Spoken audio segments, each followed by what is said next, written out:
Hey guys, I'm Nashwa. Welcome back to my channel, and today I'm going to be talking about all the books that I read in isolation. Now, I'm feeling particularly productive today because it's 9:18 in the morning, and I'm filming this because I was supposed to have a Skype call with my employers and they just postponed. So I don't know how much time I have, but the time that I have, I'll use to talk about the books that I read. And I don't know how isolation is in other countries, but our isolation seems to be over.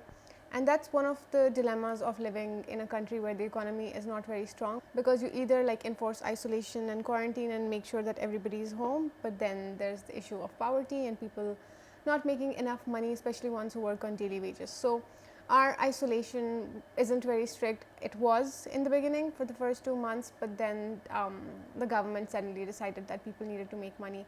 And now we're basically facing the consequences because our numbers of like coronavirus are going very high.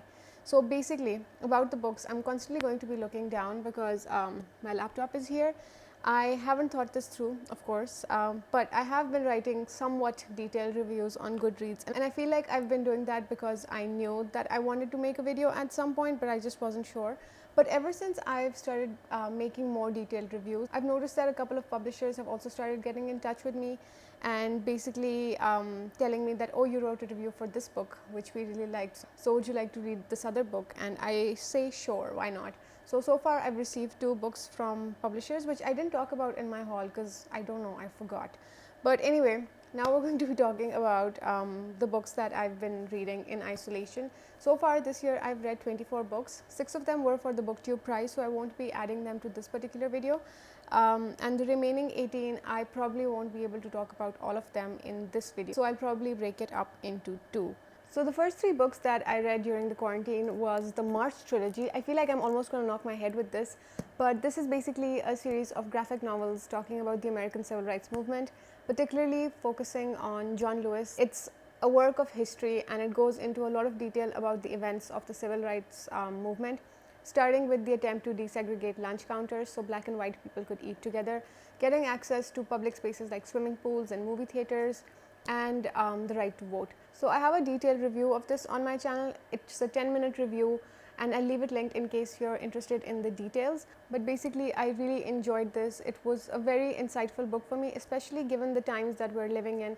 And if you're interested in the history of the Black Lives Matter movement and where the oppression starts from, why there's so much protesting now, I think this gives you a good insight into the oppression and the history of black people in the United States, because they were given their rights 60 years ago, and they're still basically protesting to ask for their basic rights in terms of life and the end to police brutality. So if you're interested, go check this out, and also go check out that other review, but like, you really don't have to. The next book I'm going to talk about is called Kindred by Octavia E. Butler, and this is a graphic novel. And again, this popped up on my radar because of the Black Lives Matter movement.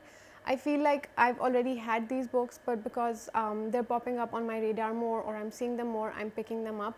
And it's also an effort to sort of educate myself on the movement, but I'm not doing it specifically for this because I have read books by black authors before, and I feel like I make it a part of my reading generally. So this is basically about a black woman called Dana, and in 1975 she works as a writer, and suddenly she finds herself transported in time.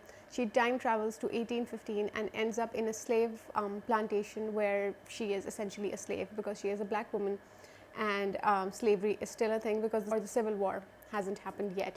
So I thought it was a very interesting story because the graphic novel is very, very vivid, and it shows you it shows you the imagery, the details, and I think the story is really crafted well. But my issue with this book was that I feel like I picked the wrong format, because this is based on a proper, like a novel. And in the graphic novel format, I feel like some of the storytelling and some of the effectiveness might have been lost, because for me, it was way too fast. It just moved on from one action scene to the other. And I feel like that wasn't the right way for me to experience the story. So I will be looking for the full novel as well, and hopefully be able to read it at some point. The next book that I'm going to talk about is called Frankenstein by Mary Shelley. It's a classic horror and a gothic tale, and I'm not one to read classics a lot because I've read a few of them in my life, and I've realized that I'm always, I gravitate towards the one which are darker themes. So I really like Rebecca, and I like The Picture of Dorian Gray, things that are more like darker in tone. So suddenly one day I was in a mood to read Frankenstein, so I ordered it, and I actually really ended up liking it because honestly I didn't know much about the story. I just knew that it was about a man who creates a monster, and I had all these like images from the movies and everything that you see, that it's going to be a scary story. But I was pleasantly surprised that it wasn't just a monster chasing a man like down the alleys or things like that. It was so much more insightful because this man, Dr. Victor Frankenstein, he creates this monster, but as soon as he creates it, he realizes that he can't really stand how deformed and ugly it is, so he abandons it. And it's basically a tale of that, and then the monster is left in the world without a creator or without a purpose. So he's basically there trying to figure this out and everything. And I really enjoyed this because firstly the writing style really clicked with me, because classics for me are usually very, very hard to get into. I don't find it a smooth process and I'm always struggling with it.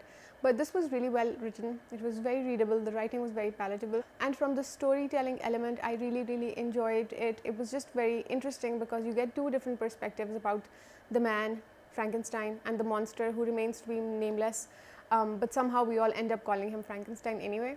So I really enjoyed this book. I thought it had a lot of appeal for me. It was a lot more detailed than I just expected. Before I read this book, I didn't really know what to expect, and one of the things that really surprised me was how developed the monster seemed to be, because I honestly expected him to be somewhat of a zombie creature where he's just chasing people that I eat brains. But he talks like he has a master's degree in English literature, and I actually really, really enjoyed that. So overall, I gave this 4 stars. I think with me it was basically an expectation thing that I didn't really know what to expect, but I was pleasantly surprised. So 4 stars, really, really like this. The next book that I'm going to talk about is basically called Reasons to Stay Alive by Matt Haig. So I give this book about 3.5 to 4 stars because I actually really enjoyed it. So Matt Haig basically suffered from depression, and this is his non-fiction work of talking about his dealing with depression and finding ways to sort of like make it work and what works for him specifically, and basically some of the things that you can focus on, some of the things that you can do. And I feel like this work is very simplistic, but it's also a very, very honest account of someone dealing with depression, telling you how it was for him and what are some of the things that you can basically do to help yourself. And I feel like this book achieved everything that Mark Manson could not, if I can see it here in this book. This is a book that I read last year, which I haven't really gotten a chance to talk about, but I did not like it. There's a detailed review on Goodreads about why I didn't like it. So if I make a video about my 2019 reads, I'll talk about this. But for me, this was a 1.5, maximum a 2-star read if I'm being generous, because for me this was more like reading philosophy, and I didn't really ask for philosophy. It was supposed to be a book about hope, and I just felt frustrated with it. So even though this book is short, it's simplistic, it's written in very like big font and like easy paragraphs with a lot of blank spaces. If you're stressed and you really want to feel calm, I think this is the one to go with. And this is not like a hate rant against Mark Manson, because I did enjoy his earlier work, which is here, The Subtle Art. I really like that. But yeah, I didn't enjoy the second one. So if you're like looking for something that's hopeful and you want to experience sort of like a calm feeling with someone talking about depression and how it was for them, this is the one to pick. The next book that I'm going to talk about is called I Want to Eat Your Pancreas, the complete manga collection. This is young adult, it's sort of a teen, it's set in a school, so it's meant for teenagers, but you don't really have to be a teenager to read them, i.e. look at me. But it's basically about 2 classmates, and one of them finds the diary of another one and basically finds out that she is dying of terminal illness. So it's kind of dark, it's a little serious, and it has like very dark themes. The character who is terminally ill has to constantly deal with the ideas of death and how her family will deal with it. One of the things that I really, really enjoyed about reading this particular book was that it feels like a young adult novel. It's like it's for young people, because a lot of like the high school drama and the gossiping and everything, that was really captured so well by the author. I really enjoyed being transported, weirdly enough, to that time where like we were all in high school and such things were like a thing. So I really enjoyed this. I gave it 4 stars. And another thing that I actually really enjoyed about this was that I read it when I was reading all the non-fiction books for the BookTube prize. And after I read like a really serious one called The Ice at the End of the World, which was basically like reading a textbook, I needed something very, very refreshing and easy to easy to absorb, something that's very palatable. And then this one came and I basically like ate it up. It was very, very enjoyable to me. The next book that I read is called Cosmopolis by Don DeLillo. This is the first Don DeLillo book that I've ever read. And after I read it, I posted a Goodreads review, and one of my friends told me that this is not the right Don DeLillo book to start with. And it might be because it's probably one of his later works or one of the not so popular ones, but this is the one I had. And I really wanted to read it. So the thing with this one was that it was a little strange because it's about a 20-year-old wealthy man portrayed by Robert Pattinson in the movie, and he's like a Wall Street broker. He's very rich. He's in his limousine and he decides that he wants to get a haircut. So we follow him through his day where he makes like random stops and he's trying to get a haircut and has encounters with a lot of different people. And the tone of this book is very dark, it's very serious, and it reminded me a lot of American Psycho, with Patrick Bateman as the main character, because he's young, he's wealthy, he has good looking, and supposedly has the world at his feet because he can get whatever he wants. But somehow there's this desire and this dark, broody feeling that I couldn't really put my finger on. I couldn't really understand what it was. And one of the things about this book was that people sort of seemed to be confused about the ending. Now, I understood the book and I understood the ending and what the book meant to do, but I'm not really sure how I felt about it as a concept. And that may be because I haven't read much of DeLillo's work to sort of assess his writing. But while I really did not like American Psycho, I think I read it at least 10 years ago, a really long time ago. I did enjoy this one because this one was not as graphic as that one seems to be, because that I remember has a lot of violence, especially ones targeted against women in it, something that I'm not really comfortable with. But this one was less violent and I just enjoyed like the tone and the broodiness of it. I really liked it. The next book that I'm going to talk about is called The Dutch House by Ann Patchett, and this was a book basically set after World War II. It's about a house called the Dutch House, and it's supposed to be about this family who lives there. It's supposed to be about inheritance and love and relationships, and essentially a family drama. And I ended up giving this book 2 stars, and I feel like one of those stars was because of the audiobook and the wonderful narration by Tom Hanks, because he added a considerable charm to the book. I feel like his voice sort of carried me through the story, and I could imagine him as the main character of this book. And for me, that's why I finished the book, because otherwise it would have been a DNF. And I just had a lot of issues with the way the story was developing.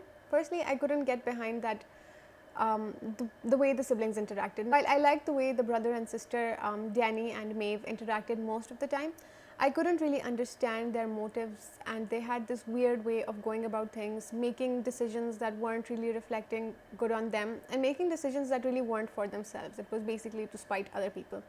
And that's something that I really couldn't understand. Another thing that I really didn't like about this book was the Dutch house was supposed to have this like ominous looming presence. We were supposed to feel it through the book, and I did not feel that at all. And I know it's not fair to compare it to a classic like Rebecca by Daphne du Maurier, where Manderley, the house, has such an amazingly looming presence. You can feel it on the page. And I feel like this is what the author, in my estimation, tried to attempt. But unfortunately, it didn't really translate onto the page because I wasn't really connected to the house at all. And while reading Rebecca, it's very possible for me to get attached to something as inanimate as a house. And the biggest issue I had with this book was how it ended. I feel like the characters and the stories were really losing momentum towards the end. Like there were these changes that were coming, the twists and the turns, and I couldn't understand, like they didn't really make sense to me. Some of the twists and turns were really ridiculous, and I was like, well, if this happened to me, I wouldn't really react to it. The ending was really abrupt and it gave me a very unsatisfactory feeling. So I did not anticipate that my camera would die in the middle of my rant. But the ending of The Dutch House left me very uneasy. I was like, okay, is this how it is then? And yes, that's how it was. So basically, I'm just going to stop filming and talk about the remaining books in another video when I learn the mechanics of my camera. But thank you so much for watching. Take care of yourselves, and I'll see you guys soon. Have a great day.